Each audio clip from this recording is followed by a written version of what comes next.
Spartacus was a Thracian-born mercenary turned probable deserter who was sold into slavery in the 1st century BCE, and who later became a gladiator at a famed school in Italy. In 73 BCE, Spartacus and about 70 of his pals fled their bondage, and over the next few years gathered tens of thousands of slaves to fight in a revolt against Rome.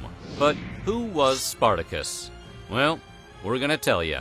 Today, we're going to take a look at some facts about the life of the real Spartacus, the gladiator and slave who led an uprising. Spartacus was born in a country called Thrace, which was an ancient land made up of various chunks of what today is southeastern Europe. Almost nothing is known of his early life, and the classical sources aren't always consistent, but the writer Plutarch hints he may have hailed from the Madi tribe. It is also believed that Spartacus might have been a soldier in his youth, and the historian Appian wrote that Spartacus had once served as a soldier with the Romans. The ancient writer Florus also recorded this version of Spartacus's early life, although whether one writer was merely copying the other can't be known. According to the histories, Spartacus was a paid auxiliary before allegedly turning on his former employers. Some ancient sources dubbed him a traitor, bandit, and deserter. Plutarch also tells us that Spartacus was enslaved along with his wife, who was a prophetess from his native tribe. I guess she didn't see that one coming.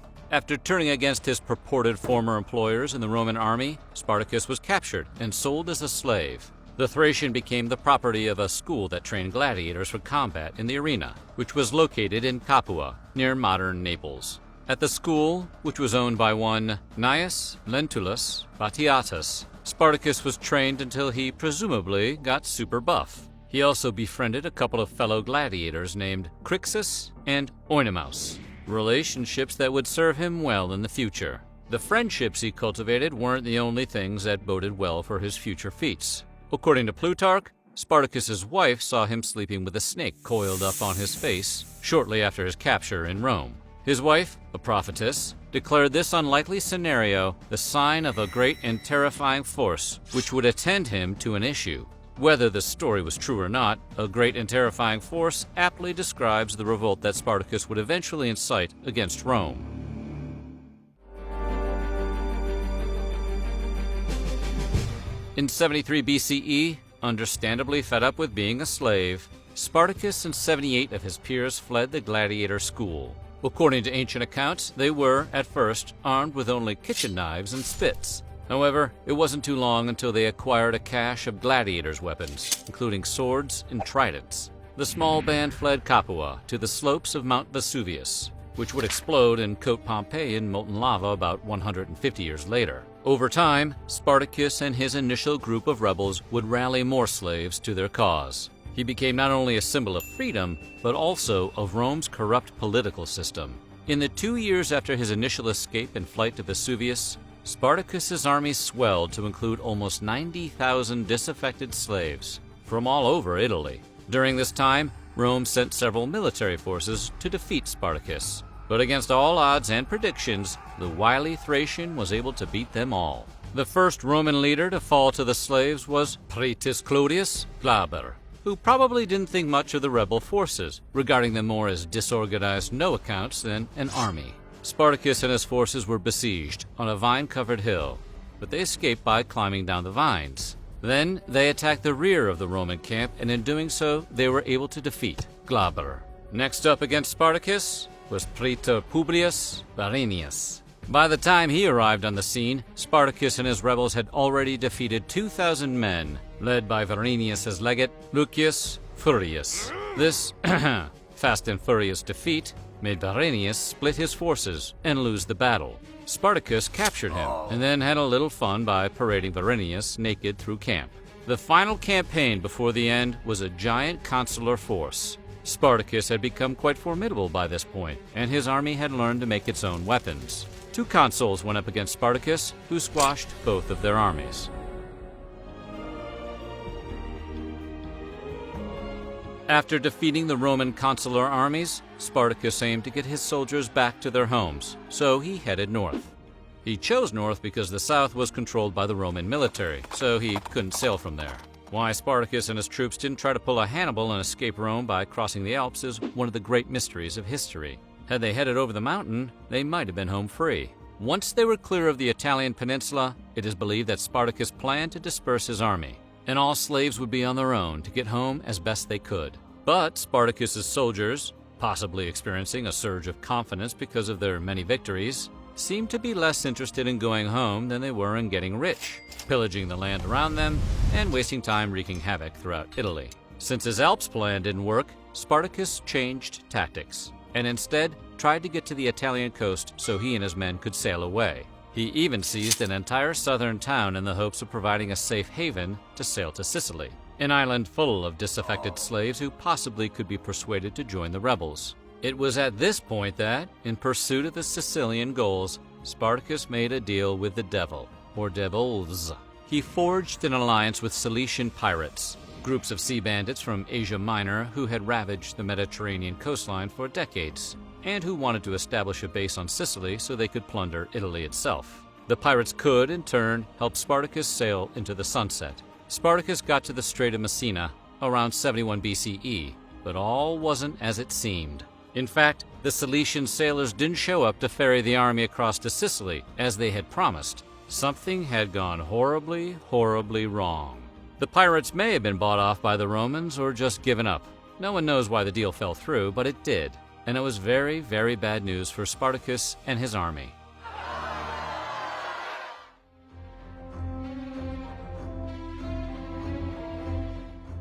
Once the pirates betrayed him, Spartacus was in a bad spot, and he was quickly confronted by Marcus Licinius Crassus, Rome's richest man and an important political figure. Crassus brought 8 legions and even revived the long-abandoned practice of decimation, which entailed executing every 10th man in 2 of the units who'd been previously defeated by Spartacus. Why did Crassus kill his own men? To send a pretty stern message. He wanted it to be crystal clear that another defeat would not be tolerated. Spartacus knew Crassus meant business, so he offered to make a peace treaty with the Roman, which Crassus rejected. To inspire his own troops, Spartacus crucified a Roman soldier in front of them. After barely escaping some of Crassus's traps and losing some men to a rebellion, Spartacus faced off with Crassus in 71 BCE. Ultimately, Roman troops overwhelmed Spartacus's soldiers, especially his key cavalry. Spartacus himself perished in the battle. After the ultimate battle, Crassus decided to make an example of the rebels, so that Rome's slaves, who drove the imperial economy, would learn a lesson.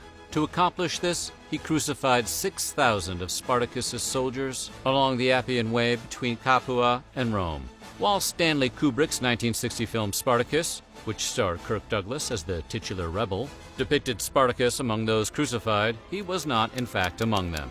The historian Appian of Alexandria records that Spartacus's body was never found.